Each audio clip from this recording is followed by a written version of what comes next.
Sa panahon ngayon, kung saan pababa ng pababa ang presyo ni Picoin, marami pong crypto traders at investors ang nagtatanong, ito na ba ang tamang pagkakataon para bumili o delikado pa rin kaya?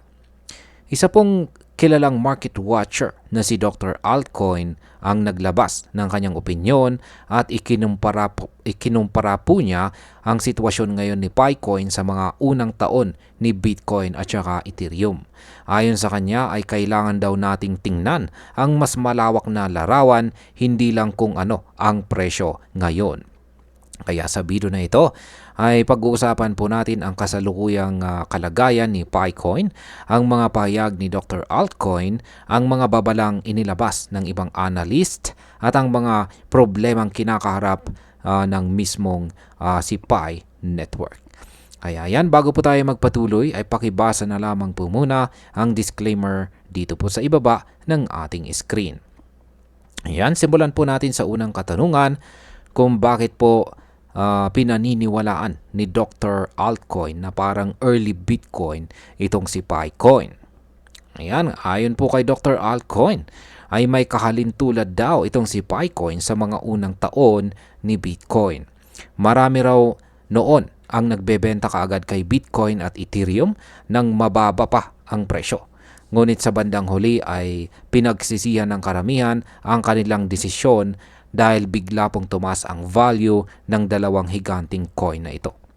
Para po kay Dr. Altcoin ay pwedeng mangyari ulit ito kay Picoin kung maghihintay lang tayo at magplano ng maayos. Sabi pa niya na kahit 5 taon or 5 years ang pag-usapan ay mabilis lang itong lilipas. Kaya habang mababa pa ang presyo ngayon ni Picoin ay patuloy po siyang bumibili ng kaunti-unti. Yan, or paunti-unti.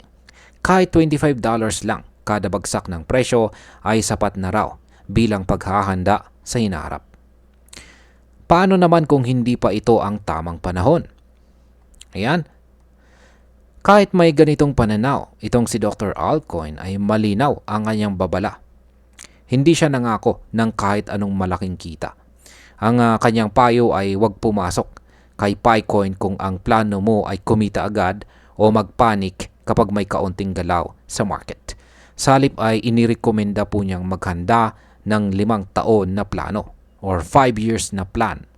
Sa loob ng panahong ito ay hindi ka lang basta nag-hold ng coin. Dapat ay active. Yan, aktibo kang sumusuporta sa ecosystem at sumusubaybay sa mga development nito. Ano naman ang ibig sabihin ng pagbagsak ng presyo ni Pi Network sa technical analysis? Ayan, ayon naman po sa The Times of Pi Network ay lumalapit na si Picoin sa kanyang all-time low. Sa technical analysis ay tinatawag po itong support level. Kapag hindi po bumagsak sa ilalim ng linya ng support ang presyo, may posibilidad na mag-bounce pabalik pataas ang presyo. Ngunit kung tuluyan pong babagsak si Picoin sa ilalim ng support level, may malaking posibilidad na dumiretso pa ito pababa. Kaya marami pong traders ang nakabantay ngayon kung makakabawi ba or makaka-recover si Picoin or tuluyan na itong madudulas pababa. Sunod po nating katanungan ay bakit po mahalaga ang update mula sa Picore team? Ayan. Ang isa pang issue ay ang katahimikan mula sa Picore team. Ayon po sa mga analyst ay kailangan ng community ng malinaw at regular na balita. Dahil kung wala pong update ay nawawalan ng tiwala ang mga users at saka investors. Kapag hindi po active ang development team, hindi lamang presyo ang naapektuhan. Kahit ang mismong ecosystem at mga dApps na dapat gumagana sa loob ng network ay natutulog din.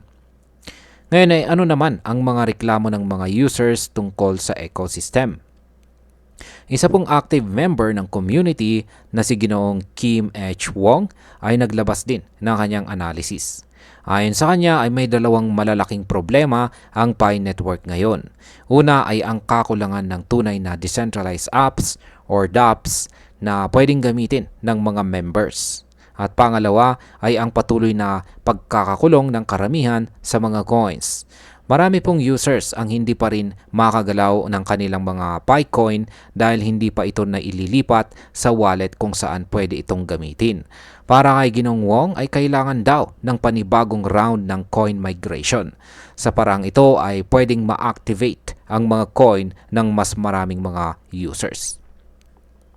Sunod po nating katanungan ay ano po ang dapat gawin ng Pi Network para magkaroon ng rally itong si Picoin. Ayon pa rin po kay Ginong Kim H. Wong ay may dalawang solusyon. Una ay ang paglabas ng mas maraming apps na magagamit ng Picoin holders. At ikalawa ay ang pagbubukas muli ng coin migration process para mapakinabangan ang mga coin na kasalukuyang nakalak. Kung maisasakatuparan po ang dalawang hakbang na ito, posible raw na bumalik ang tiwala ng community at magkaroon ng tsansang mag-breakout si Picoin mula sa kanyang kasalukuyang downtrend. Bilang panghuling katanungan ay may pag-asa pa ba talaga itong si Picoin? Sa kabila ng lahat ng problema at katahimikan mula po sa development team ay nananatiling positibo ang ilang bahagi ng community. May mga naniniwala pa rin na ito ang perfect timing para pumasok at mag-ipon ng Picoin habang mababa pa ang presyo. Ngunit para po sa mga hindi pa kampante ay marapat lang na maghintay muna ng malinaw na development at mga update mula sa Picore team. Dahil kung walang galaw, mahirap talagang umasa sa pag-angat ng presyo. Yan, bilang mga Pinoy crypto enthusiasts ay mahalaga pong maging maingat sa mga ganitong sitwasyon. Marami po sa atin ang nagtiyaga dito kay Pi Network noong wala pa itong presyo. Ngunit ngayong mayroon na ay kailangan natin suriin kung may tunay ba itong gamit, galaw at direksyon. Kung ikaw po ay isang long-term investor at naniniwala sa konsepto ni Picoin, ay maaari ka pong sumunod sa payo ni Dr. Altcoin. Magplano ng mahabang panahon at magdagdag ng coin habang mababa pa ang presyo. Ngunit kung ikaw po ay short-term trader at naghahanap ng mabilisang kita, ay baka hindi ito ang tamang panahon para pumasok. At bilang panghuli, para po sa akin ay may potensyal pa rin itong si Picoin. Ngunit, hindi po sapat ang hype lamang para paandarin ang isang coin. Kailangan itong sabayan ng malinaw na direksyon mula po sa Picore team at active development sa ecosystem.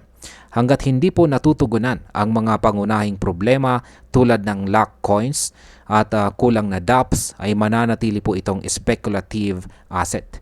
Kung pipiliin mong mag-invest ngayon, ay dapat mong tanggapin ang posibilidad na matagal bago umangat ang halaga nito. Ngunit kung sakaling umabot po ito sa level ng success ni Bitcoin, ay posibleng maging malaking gantimpala ito sa mga unang naniwala. At ayan, hanggang dito na lamang po tayo sa video na ito mga ka-crypto. Marami pong salamat sa panonood. Ingat po tayo lagi at God bless po sa ating lahat.